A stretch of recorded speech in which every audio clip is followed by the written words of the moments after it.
दर्पण, आईने का खेल। अभय और नेहा को पुरानी चीज़ें इकट्ठा करने का शौक था। उन्हें जहाँ भी कोई अनोखी चीज़ मिलती, वे उसे अपने कलेक्शन में जोड़ लेते।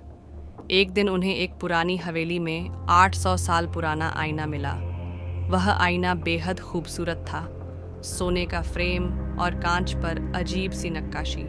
हवेली के केयरटेकर ने चेतावनी दी, इसे मत ले जाओ। इस आईने में जो दिखता है वो हमेशा सच नहीं होता। लेकिन अभय और नेहा ने उसे नज़रअंदाज कर दिया।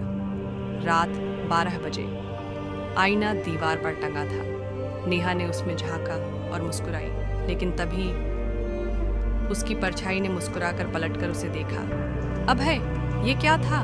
नेहा ने घबराकर कहा। तुमने ज्यादा सोच लिया होगा।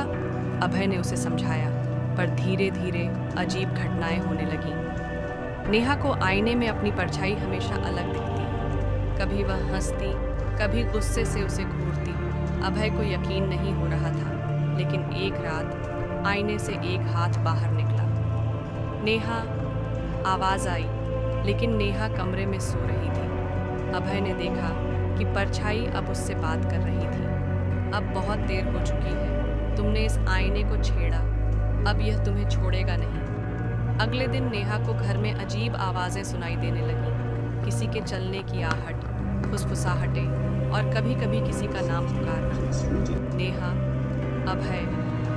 एक रात जब नेहा अकेली थी, उसने खुद को आईने में देखा, लेकिन यह वह नहीं थी। उसकी परछाई उसे देख रही थी और धीरे धीरे मुस्कुरा रही थी।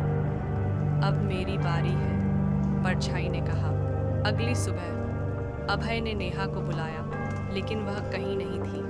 वह कमरे में गया और देखा, नेहा अब आईने के अंदर थी। मुझे बाहर निकालो। नेहा की आवाज़ आईने के अंदर से आ रही थी। अभय ने आईना तोड़ने की कोशिश की, लेकिन हर बार वह फिर से जुड़ जाता। अब जो भी उस घर में आता, उसकी परछाई भी उसी खेल का हिस्सा बन जाती। कहते हैं, उस घर में आईने में झांकने की हिम्मत मत करना, क्योंकि एक बार अगर परछाई ने तुम्हें देख लिया, तो वो तुम्हारी जगह लेने के लिए तैयार हो जाती है।